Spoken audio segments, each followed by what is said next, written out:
On sait qui nous inspirait, c'est l'esprit Clio de manière générale, et parce que Clio, il est un phénomène en fait.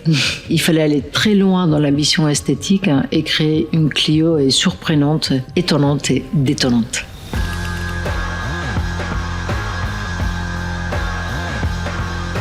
Je suis Paula Fabregat et je suis directrice et projet design de la marque Renault.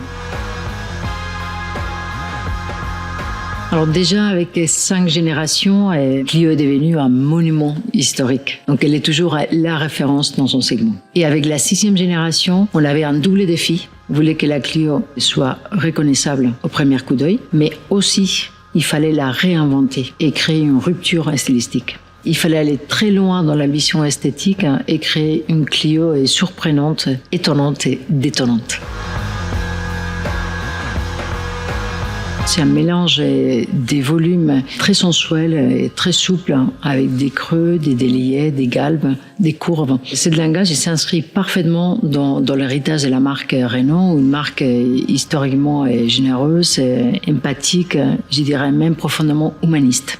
En parallèle, on trouvait essentiel de la projeter vers le futur avec une pureté des lignes qui lui donne toute sa modernité. Les contenus technologiques des Clio est très poussés. Il nous semblait essentiel de les traduire aussi par des détails très affûtés, ultra-tech finalement. On peut regarder les projecteurs à l'avant ou les feux à l'arrière qui sont traités avec beaucoup de soin et beaucoup de précision. Les résultats, c'est une Clio insolite et surtout remarquable. Il est sportif et racé et encore plus dynamique que la Clio 5. Alors, il y a plusieurs astuces, comme par exemple la ligne des vitrages latérales qui va s'accélérer vers l'arrière, justement pour accentuer cette silhouette tellement nerveuse et si fluide. Cependant, l'habitabilité, elle n'est pas du tout sacrifiée. Elle est identique à la Clio 5, voire améliorée. Les deux, bien sûr, comme la plupart des projets design. Et c'est justement notre travail de trouver ce schéma de la liberté dans un terrain de contraintes infinies. Des contraintes économiques, des contraintes de faisabilité industrielle, mais aussi, et surtout, l'aérodynamique et la sécurité, que c'est des contraintes qui sont de plus en plus strictes. Et si on est trop classique, on va faire comme tout le monde, parce que finalement, la physique est la même pour tous. Il faut aussi avoir une créativité sans limite, et surtout veillant, que ce soit un résultat séduisant pour les clients. Tout réside dans l'art de l'exécution. C'est la capacité de créer de l'harmonie à partir des idées étonnantes et décalées.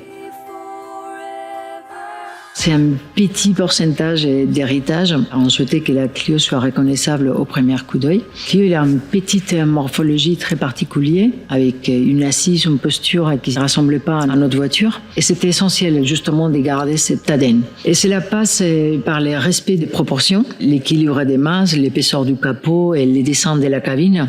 Mais au-delà d'être reconnaissable, il fallait surprendre. Il fallait proposer quelque chose de nouveau. Alors, le processus est basé sur la compétition créative. Tous les designers, ils plongent dans le même brief. Parmi tous les dessins, on va sélectionner les plus intelligents, les plus pertinentes. La plupart des projets, on sélectionne 3 idées.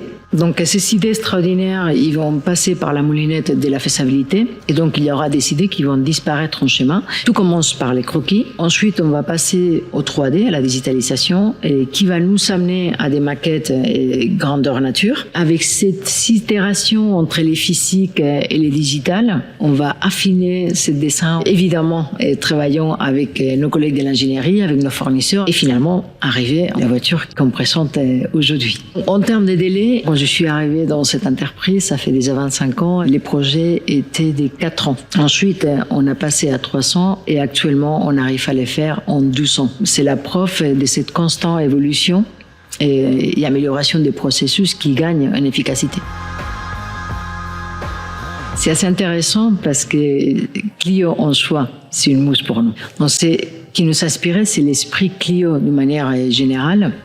Et parce que Clio, il est un phénomène en fait. On n'a pas le droit de trahir Clio, mais on doit l'amener toujours vers le futur afin qu'elle soit leader et la référence du marché. Donc c'est une espèce de mission divine, sacrée, c'est le cas de le dire, et qui doit le dépasser.